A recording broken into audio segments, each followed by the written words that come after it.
तो तुमने आरिफ जैसे इंसान से मंगनी क्यों कर ली? बोरिंग है, इतना बोरिंग है कि बस। मैंने तुमसे कितनी बार कहा है कि मुझे ऐसी बातों से चिढ़ चढ़ती है, और तुम्हारे उस फराज से तो बेहतर ही है जो तुम्हें मुंह भी नहीं लगाता है। अंधी होके मरोगी समीन। कहाँ तुम्हारा वो नवाबशाह से आया हुआ आम सी शक्ल का आरिफ, और कहाँ मेरा फराज।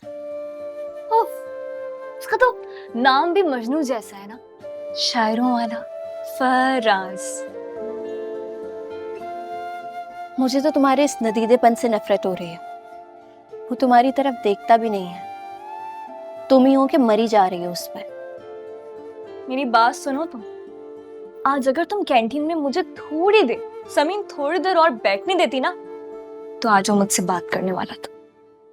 रहने दो, वो तुम्हें लिफ्ट भी नहीं कराता और तुम्हें लग रहा है कि आज वो तुमसे बात करता। हाँ ना, क्योंकि आज उसने मुझे इशारा किया था, मैंने खुद देखा था। दिल के बहलाने को ये ख्याल अच्छा है गालिब, जैसे मैं तो कुछ जानती नहीं हूँ। अपनी हरकतों से बाज आ जाओ, तुम्हारे हक में यही बेहतर है। क्यों क्यों बाज आ जाओ? तुम्हें तो अपनी उस आरिफ जैसे मखंचू की मोहब्बत यूं प्लेट में रख के मिल गई। तुम क्या जानो महरूम मोहब्बत की बेकरारी और तकलीफ क्या होती है।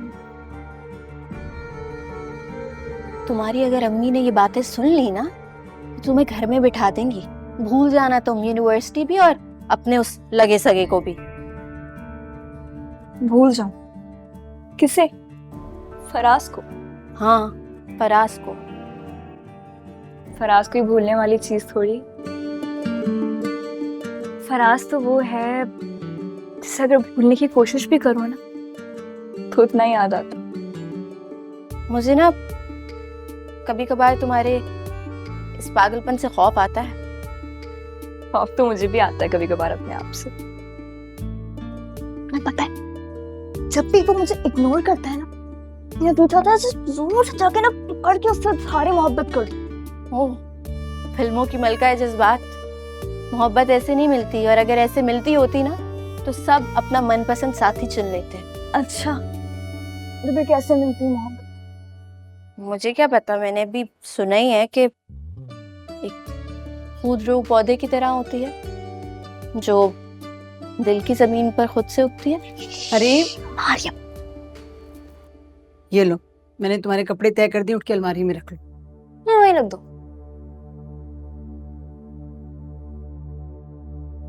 और ये तुम इस तरह से क्यों लेटी हुई हो? उठकर बैठो तमीज से, जैसे समीन बैठी हुई है। क्या मुसीबत है अम्मा?